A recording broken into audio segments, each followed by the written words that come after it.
it's great to be here. It really is. I love my job, and I love being here performing for you. And I love my job. It's the greatest job in the world for one very simple reason, and it's not the sharing of laughter and all that horse shit.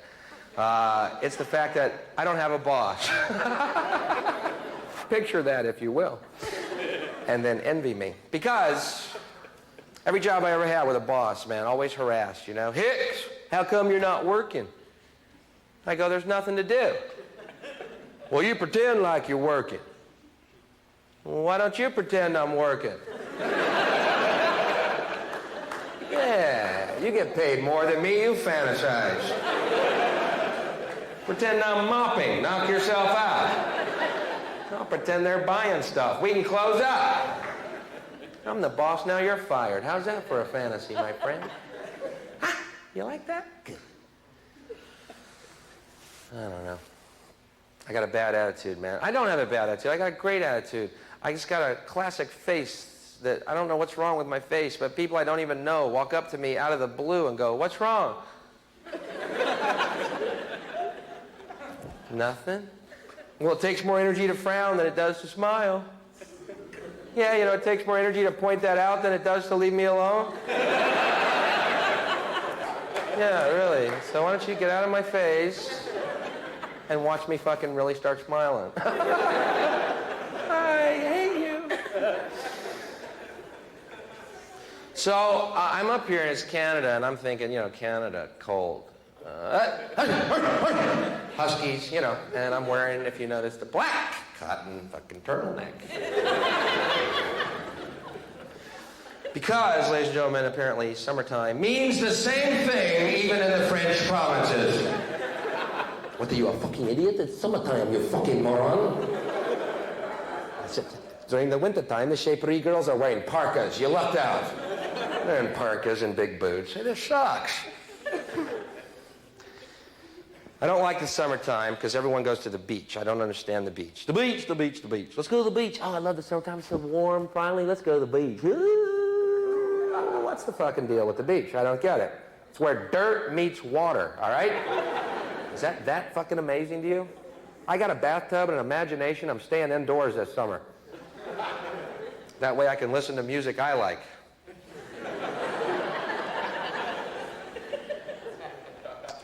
Maybe I'm just jealous, man. Everyone at the beach is perfect, you know. Tan, white teeth. I got white skin, tan teeth. Not my environment. You put me under a neon beer light, I look pretty cool.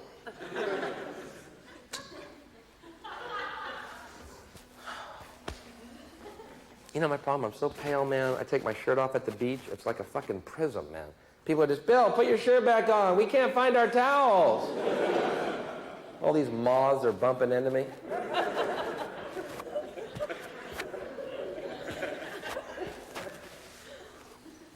What did moths bump into before electric light bulbs were invented? That's what I want to know. Well, the light bulb really screwed the moth up, didn't it? First light bulb ever turned on. Billions of moths.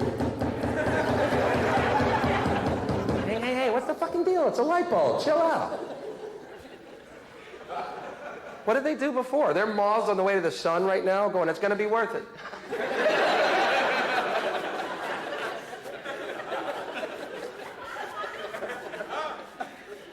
Fuck it, let's go find Hicks. All right.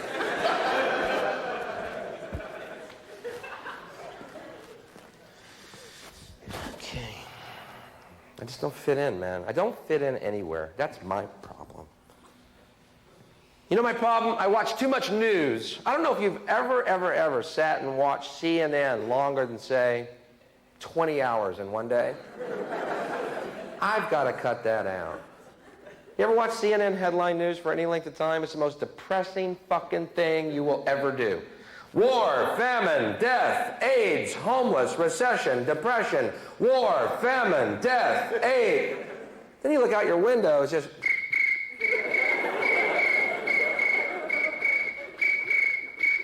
Where is all this shit happening, man? Ted Turner is making this shit up. Jane Fonda won't sleep with him. He runs to a typewriter. By 1992, we will all die of AIDS. Read that on the air. I don't get laid. Nobody gets laid.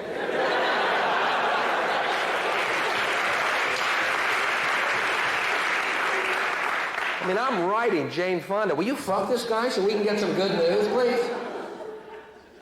I want to see a well-laid Ted Turner newscast. Hey, it's all going to work out. Here's sports. A big stupid grin. Fuck, I'm getting laid right now. Fuck it. Hey. So I'm from the States, as you can tell by my complete lack of sophistication, but that's okay. Because I've greased my hair and I'm a little fucking poet tonight, all right? I'm the little dark poet. That's who I am.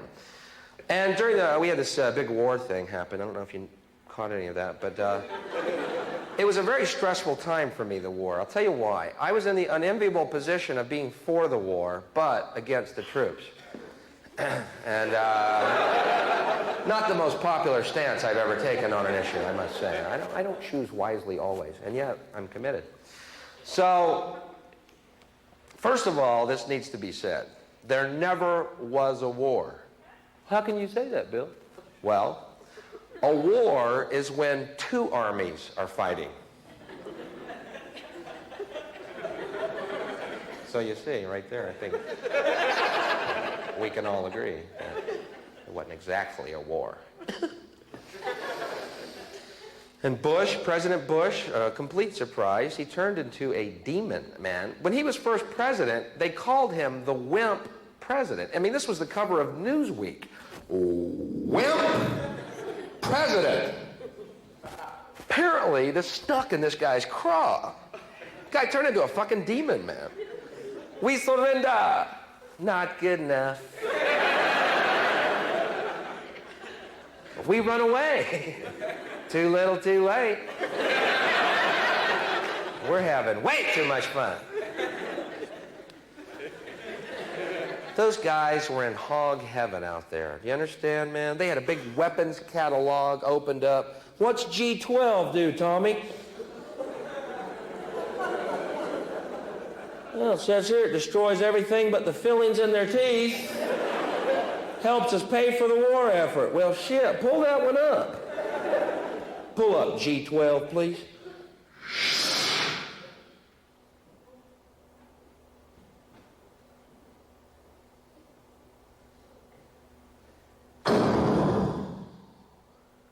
Cool. What's G13 do?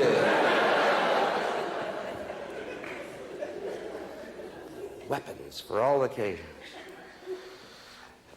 And everyone got excited about the technology. And I guess it was pretty incredible watching a missile fly down an air vent. Pretty unbelievable. But couldn't we feasibly use that same technology to shoot food at hungry people? You know what I mean? Fly over Ethiopia. There's a guy that needs a banana.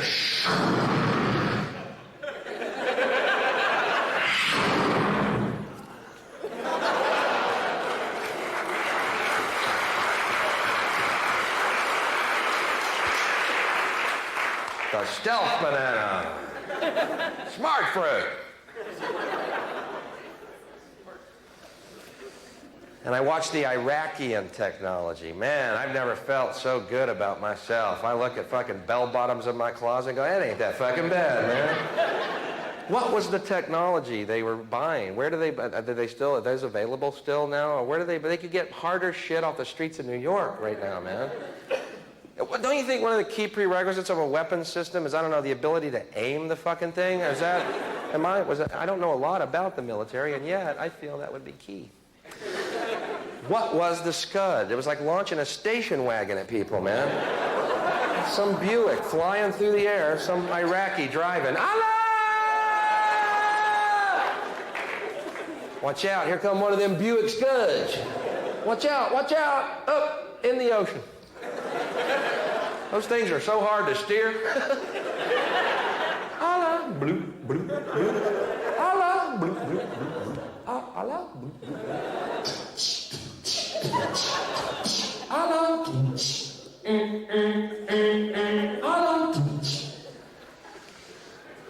Another Buick Scud.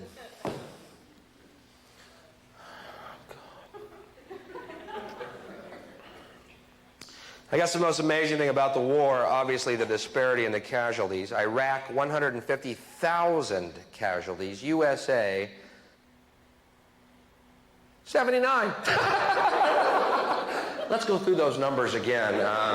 They're a little baffling at first glance. Iraq, 150,000. USA, 79. 79. Does that mean if we had sent over 80 guys, we still would have won that fucking thing, or what? Just one guy in a ticker tape parade. I did it, hey. Once again, though, I was watching the CNN, man, that blew it all. Man, all the anxiety. Remember how it started? They kept talking about the elite Republican Guard in these hushed tones. Remember that? Like they're the bogeymen, you know? Yeah, we're doing well, but we have yet to face the elite Republican Guard. Yeah, like these guys are 10 feet tall, desert warriors. Never lost a battle. We shit bullets.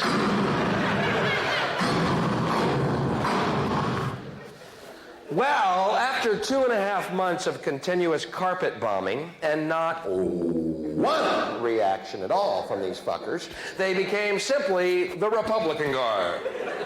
Not nearly as elite as we may have led you to believe.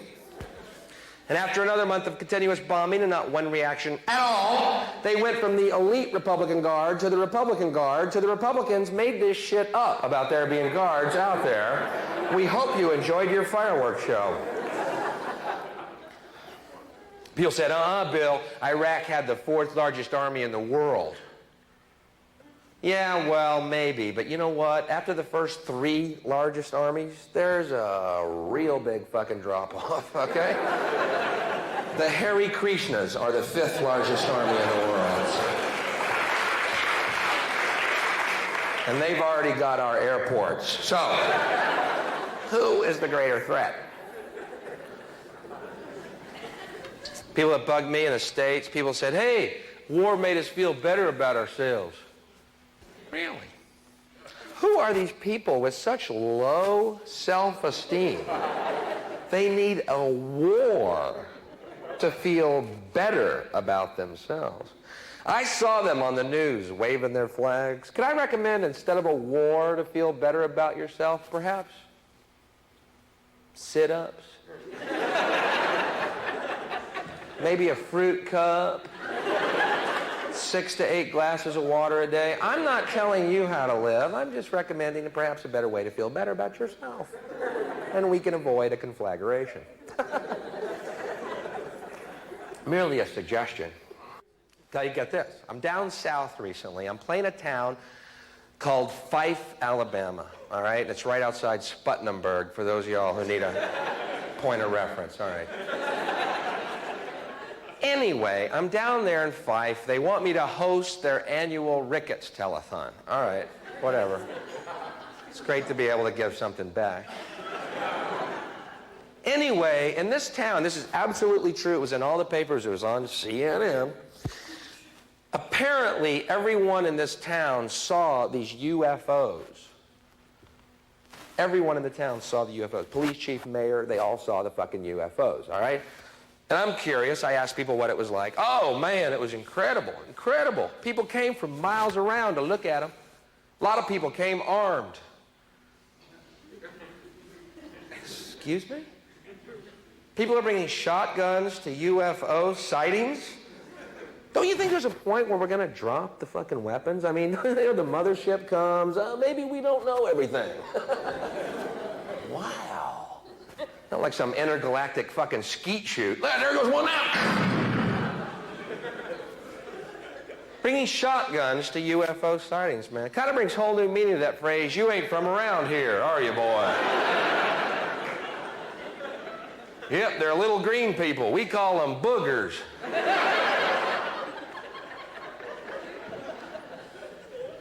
So I said to the guy, I go, why do y'all bring shotguns to UFO sightings? He said, well, we don't want to be abducted. I'm thinking, yeah, and leave all this? Dude, if I lived in this town, I'd be on my hands and knees praying for abduction every fucking day, all right? And I wouldn't be picky. Greyhound. Abduct me. I said, what do you mean abducted? He said, well, they abduct people and they perform scientific and medical experiments on them. I said, well, maybe we'll be lucky and it's some type of sterility dentistry program they got going. Maybe they come down, castrate you, straighten your teeth, and split. Sort of a clean up the universe pact. He said, huh?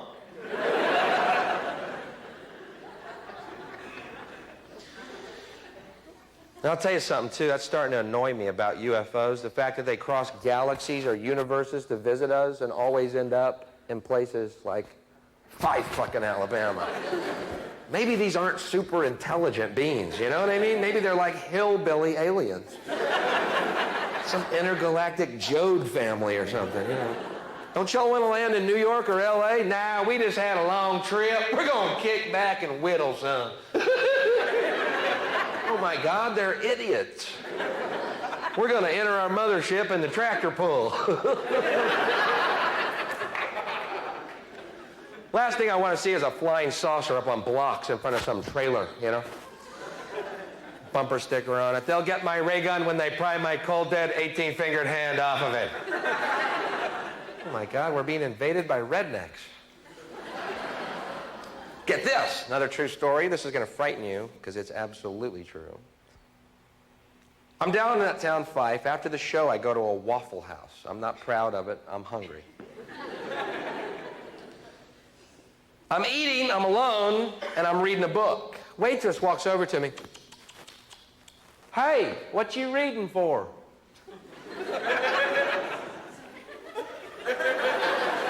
Is that like the weirdest question ever? I have never, ever been asked that. You know what I mean? What are you reading? Oh, okay. But what are you reading for? Shit, you stumped me. Why do I read? Why do I read? I don't know. Guess I read for a lot of reasons, you know. And one of them is so I don't end up being a fucking waffle waitress, all right?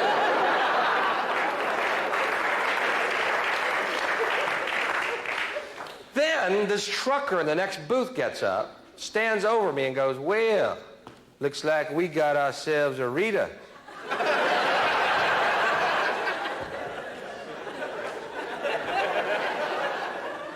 What the fuck's going on here? Like I walked into a Klan rally in a Boy George outfit or something. It's a fucking book. I read. There, I said it. Waitress goes, why read when you can just flip on the tube? Because it's not the same. What do you think I'm reading? Hee-Haw the book? She said, huh? So have you ever been to a Waffle House and you notice that the menu has pictures of the food on it? Yeah.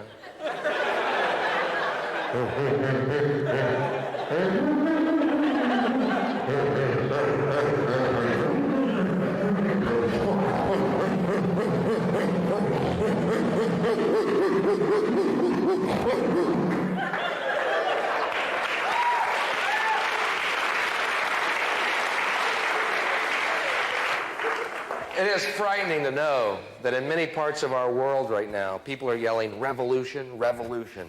And in other parts, they're yelling evolution. We want our thumbs.